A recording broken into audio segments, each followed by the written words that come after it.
അതെ, നമുക്കിന്ന് പിള്ളേരൊക്കെ സ്കൂൾ വിട്ട് വരുമ്പോൾ കൊടുക്കാൻ പറ്റിയൊരു പലഹാരം ഉണ്ടാക്കിയാലോ. അതിന് ഞാൻ ഒരു 1.5 കപ്പ് വെള്ളം, ആവശ്യത്തിനുള്ള ഉപ്പും 1 സ്പൂണ് സൺഫ്ലവർ ഓയിലും കൂടി ഒഴിച്ച് നന്നായിട്ടൊന്ന് തിളയ്ക്കാൻ വെച്ചിട്ടുണ്ട്. നല്ലപോലെ തിളച്ച് കഴിയുമ്പോൾ 1 കപ്പ് മൈദ അതിനകത്തേക്കിട്ട് നല്ലപോലെ വാട്ടിക്കുഴച്ച് നല്ലപോലെ തേച്ച് കുഴച്ചെടുത്ത് നല്ല മയത്തിൽ കുഴച്ച് നമുക്ക് ചെറിയ ബോൾസാക്കി മാറ്റി വെക്കണം.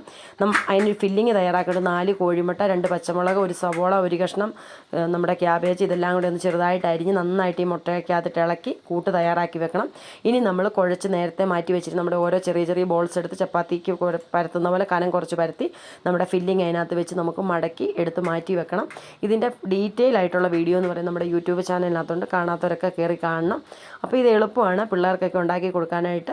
ഇനി ഇതെല്ലാം കൂടെ നമുക്കൊന്ന് നല്ലപോലെ എണ്ണ തിളച്ച് കഴിയുമ്പോൾ അതിനകത്തിട്ട് നന്നായിട്ടൊന്ന് വറുത്ത് കോരി നമുക്കെടുക്കണം.